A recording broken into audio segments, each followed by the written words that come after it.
क्या आप जानते हैं कि भारत में डीजल पेट्रोल से सस्ता क्यों है?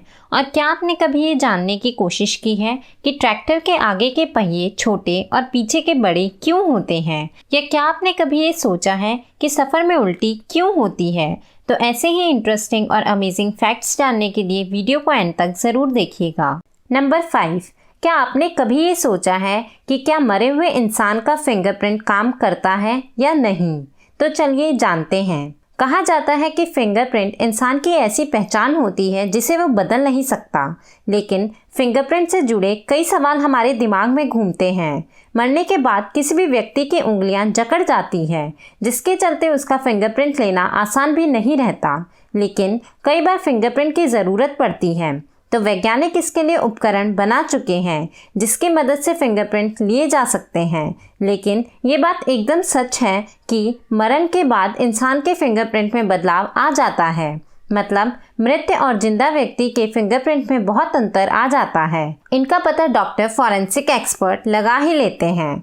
प्रयोगशालाओं में भी इनका पता साफ तौर पर चल जाता है, लेकिन ऐसा भी नहीं है कि मृत व्यक्ति के फिंगरप्रिंट से कुछ मिल नहीं पाता। व्यक्ति के जिंदा रहने और मृत होने के बाद फिंगरप्रिंट में एक खास तरह की सिमेट्री तो होती ही है। कई मृत लोगों की पहचान भी इसी फिंगरप्रिंट से की जाती है। वैसे आज के समय में फ़ोन में भी फिंगरप्रिंट लॉक लगे होते हैं, लेकिन क्या आप जानते हैं कि मृत व्यक्ति के फ़ोन के लॉक को आप उसके फिंगरप्रिंट से नहीं खोल सकते?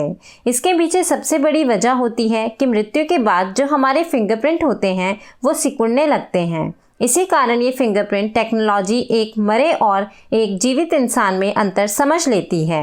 अक्सर फिंगरप्रिंट सेंसर मृत्यु के बाद शुरुआती कुछ मिनटों में तो काम कर सकता है, लेकिन फिर काम नहीं करता। मरते ही मानव शरीर में इलेक्ट्रिकल चार्ज खत्म हो जाता है। उस इलेक्ट्रिकल चार्ज से ही शरीर की कोशिकाएं तंत्र काम करती हैं। तो अब आप ये समझ ही गए होंगे कि मरे हुए इंसान के फिंगरप्रिंट काम करते हैं या नहीं। अब जानते हैं कि ऑक्टोपस के 3 दिल क्यों होते हैं। ऑक्टोपस के 1-2 नहीं बल्कि 3 दिल होते हैं। तीनों के काम अलग अलग बटे हुए होते हैं। एक दिल सिस्टमिक दिल कहलाता है। ये खून को ऑक्टोपस के पूरे शरीर और पैरों तक पंप करने का काम करता है। दूसरे दोनों दिल ब्रांकियल दिल कहलाते हैं। इनका काम है डीऑक्सीनेटेड यानी ऑक्सीजन रहित खून को पूरे शरीर से इकट्ठा करके दोनों गिल्स और फिर वहां से सिस्टमिक दिल तक पहुंचाना, ताकि खून ऑक्सीजन के साथ वापस शरीर में दौड़े। इस रहस्यमय जंतु के शरीर में 9 दिमाग होते हैं। हालांकि उसका मुख्य दिमाग एक ही होता है जो सोचने समझने और खतरे की स्थिति में फैसला लेने के काम करता है। इस मेन ब्रेन के 8 एंसिलरी यानी सहायक मस्तिष्क होते हैं जो उसके अधीन काम करते हैं। ये 8 मस्तिष्क 8 पैरों में स्थित होते हैं और पैर अपनी छोटी से छोटी एक्टिविटी इन्हीं के कहने पर करते हैं। इतने अजीब दिल दिमाग वाले जंतु का खून भी बहुत कम अजीब नहीं है। ऑक्टोपस का खून लाल नहीं बल्कि नीले रंग का होता है। हमारे खून का रंग लाल है क्योंकि इसमें आयरन वाला हीमोग्लोबिन होता है जो ऑक्सीजन को यहाँ से वहाँ लाता ले जाता है। वहीं ऑक्टोपस में आयरन की बजाय कॉपर यानी तांबे के साथ साइनोग्लोबिन होता है जो हमारे हीमोग्लोबिन की तरह काम करता है। तांबे की उपस्थिति के कारण इनका खून नीला होता है। वैसे ऑक्सीजन के प्रवाह में तांबा आयरन से कमजोर है, इसलिए ऑक्टोपस इंसानों से जल्दी थक जाते हैं। खतरनाक लगने वाले ऑक्टोपस में बहुत ही शानदार होम मेकर के पूरे गुण होते हैं।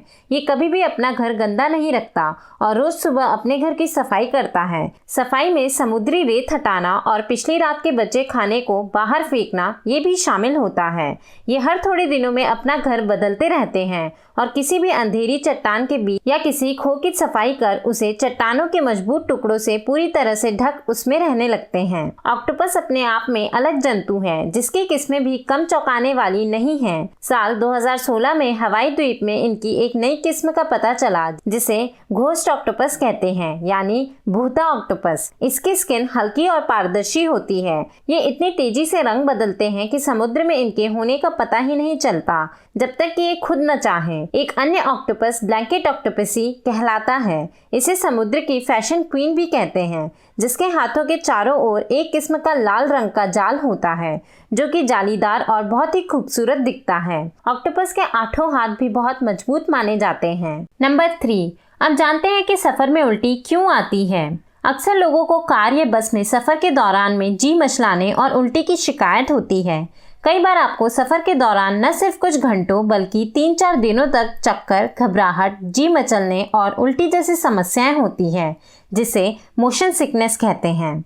मोशन सिकनेस कोई बीमारी नहीं है, बल्कि वह स्थिति है जब हमारे दिमाग को भीतरी कान, आँख और त्वचा से अलग अलग सिग्नल मिलते हैं, जिससे सेंट्रल नर्वस सिस्टम दुविधा में पड़ जाता है। लेकिन अगर आप थोड़ी सावधानी बरतेंगे तो मोशन सिकनेस से निपटना बेहद आसान होता है। तो चलिए जानते हैं कि आपको क्या करना होता है। नंबर 1, पीछे की सीट से करें परहेज। किसी भी बड़े वाहन की पीछे की सीट पर बैठने से गति का एहसास अधिक होता है। सबसे अच्छा होगा कि आप बीच की सीट पर ही बैठें। इसी तरह कार में फ्रंट सीट पर ही बैठें। नंबर 2, न पढ़े किताब। सफर के दौरान किताब न पढ़े, इससे दिमाग को गलत संदेश मिलता है। नंबर 3, इन्हें ट्राई करें। सफर के दौरान जी मचलने या चक्कर जैसे लगने की स्थिति में कोला ड्रिंक, अदरक, मिंट, कैंडी, च्युइंगम आदि के सेवन से आपको आराम मिल सकता है। नंबर 4, ताज़ा हवा। अधिक दिक्कत होने पर खिड़की का शीशा खोल लें और बाहर की ओर मुंह करके बैठें। आप अच्छा महसूस करेंगे।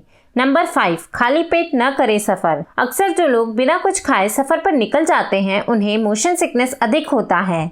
लेकिन इसका मतलब यह भी नहीं है कि आप बहुत हैवी डाइट लें। हमेशा कहीं जाने से पहले घर से हल्का नाश्ता करके ही निकलें। अब जानते हैं कि ट्रैक्टर के आगे के पहिए छोटे और पीछे के बड़े क्यों होते हैं। ट्रैक्टर के पिछले टायर बड़े और अगले टायर छोटे होने का कारण समझने के पहले ये समझना जरूरी है कि आखिर ट्रैक्टर होता क्या है और ये अन्य वाहनों से कैसे अलग है। दरअसल ट्रैक्टर ट्रैक्शन शब्द से बना है, जिसका अर्थ है खींचना। इसलिए ट्रैक्टर को भारी भरकम बोझ उठाने के लिए जाना जाता है। आमतौर पर लोगों के बीच बड़ी गलतफहमी है कि ट्रैक्टर का इंजन बेहद शक्तिशाली होता है, लेकिन ये सच नहीं है। ट्रैक्टर भारी भरकम चीजें खींचने में सक्षम तो होता है, इसका मतलब ये नहीं है कि इसका इंजन शक्तिशाली ही हो। यहाँ तक कि एक साधारण सी कार का इंजन भी ट्रैक्टर के इंजन से अधिक शक्तिशाली होता है। बावजूद इसके कार की तुलना में ट्रैक्टर अपनी क्षमता से कहीं अधिक भार आसानी से खींच सकता है। अगर एक सामान्य कार और ट्रैक्टर की तुलना करें तो ट्रैक्टर के इंजन की क्षमता कार के इंजन का मात्र 2/3 ही होती है, लेकिन ट्रैक्टर में टॉर्क 1.5 गुना अधिक होता है। गियर की सहायता से ट्रैक्टर की स्पीड कम करके ये कार की तुलना में अधिक ट्रैक्शन या टॉर्क पैदा करता है। यही टॉर्क ट्रैक्टर में लोड खींचने का काम करती है। ट्रैक्टर के खींचने वाले बल को ट्रैक्शन कहते हैं। अब जानते हैं कि ट्रैक्टर में पिछले टायर बड़े क्यों होते हैं। दरअसल कार या फिर बाइक के मुकाबले ट्रैक्टर कीचड़ या फिर मिट्टी में आसानी से काम करता है। ग्रिप या ट्रैक्शन कम होने के कारण कार और बाइक कीचड़ में फिसलने लगते हैं या फंस जाते हैं, लेकिन पिछले टायर बड़े होने के चलते ट्रैक्टर आसानी से निकल जाता है। ट्रैक्टर में पीछे बड़े टायर लगाने से टायर कीचड़ में धंसते नहीं और अच्छी पकड़ बनाए रखते हैं। अब जानते हैं कि ट्रैक्टर में अगले टायर छोटे क्यों होते हैं। अगले पिछले छोटे लगाने से ट्रैक्टर को मोड़ पर घुमाने में आसानी होती है। किसी भी ट्रैक्टर के लिए ऐसा करना बेहद ज़रूरी होता है, क्योंकि ट्रैक्टर को अलग तरीके के काम करने के लिए बहुत क्षेत्रफल में घूमना पड़ता है। अगले पहिए छोटे होने से खेतों में काम करते समय आगे देखने में भी आसानी होती है, इसीलिए ट्रैक्टर में अगले टायर छोटे लगाए जाते हैं। ट्रैक्टर का इंजन आगे होता है, इसलिए वेट को बैलेंस करने के लिए भी बड़े पहिए लगाना ज़रूरी होता है। बड़े टायर लगाने से एक और फायदा ये है कि जब लोड को खींचना होता है तो ट्रैक्टर आगे से उठता नहीं है। पिछले कुछ सालों मार्केट में ऐसे ट्रैक्टर भी आ चुके हैं जिनके अगले और पिछले टायर समान आकार के होते हैं। इस तरह के ट्रैक्टर में चारों टायर बड़े आकार के लगाए जाते हैं। इस दौरान चारों टायर में पावर की वजह से ट्रैक्टर को ट्रैक्शन भी अच्छा मिलता है, जिसकी वजह से वो मुश्किल से मुश्किल जगहों में भी फंसता नहीं है। अब जानते हैं कि भारत में डीजल पेट्रोल से सस्ता क्यों है। आपने अक्सर देखा होगा कि हमारे देश में डीजल पेट्रोल से सस्ता मिलता है। इनके बीच में लगभग 10-12 रुपए का अंतर होता है, पर क्या आप जानते हैं कि इसके पीछे क्या रीजन है, क्या वजह है? तो चलिए जानते हैं कि आखिर हमारे देश में डीजल पेट्रोल से सस्ता क्यों मिलता है, इसके पीछे क्या रीजन है। अगर देखा जाए तो नॉर्थ अमेरिकन और यूरोपियन कंट्रीज में डीजल पेट्रोल से महंगा मिलता है। एक्चुअल में वहाँ डीजल सस्ता नहीं होता, पेट्रोल सस्ता होता है डीजल के मुकाबले। लेकिन हमारे भारत में डीजल पेट्रोल से सस्ता मिलता है। साथ ही ऐसी बहुत सारी कंट्रीज हैं जिन देशों में डीजल पेट्रोल से सस्ता मिलता है। हमारे भारत में डीजल सस्ता होने के बहुत सारे रीजंस बताए जाते हैं। इनमें से कुछ रीजंस चलिए जानते हैं।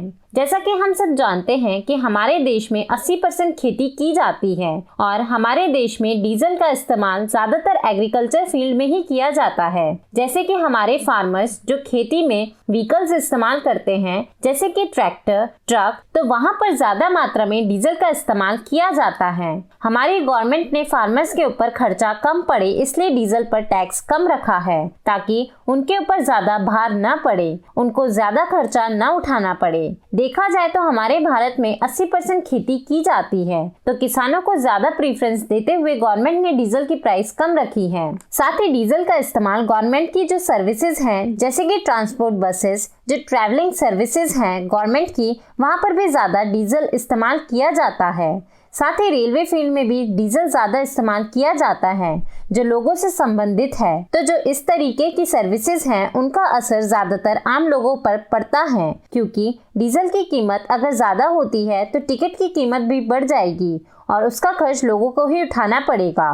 तो ये ध्यान में रखते हुए गवर्नमेंट ने जो डीजल की कीमत है वो कम रखी है, उनके ऊपर टैक्स कम रखा है ताकि लोग ज़्यादा से ज़्यादा गवर्नमेंट की सर्विस, ट्रांसपोर्ट सर्विस उसका इस्तेमाल कर सकें। जैसे कि रेलवे सर्विसेज हैं, साथ ही जो ट्रांसपोर्ट बसेस हैं उनका इस्तेमाल लोग ज़्यादा से ज़्यादा कर सके, इसीलिए गवर्नमेंट ने डीजल की प्राइस कम रखी है। वहीं पेट्रोल का इस्तेमाल ज़्यादातर प्राइवेट गाड़ियों में किया जाता है जैसे कि कार है, बाइक है, तो गवर्नमेंट ने पेट्रोल पर ज़्यादा टैक्स रखा है। इस वजह से डीजल सस्ता मिलता है और पेट्रोल महंगा मिलता है। साथ ही इसके पीछे और भी रीजंस है जैसे रिफाइनिंग कॉस्ट। डीजल और पेट्रोल इस तरह के जो ईंधन होते हैं वो क्रूड ऑयल से लिए जाते हैं।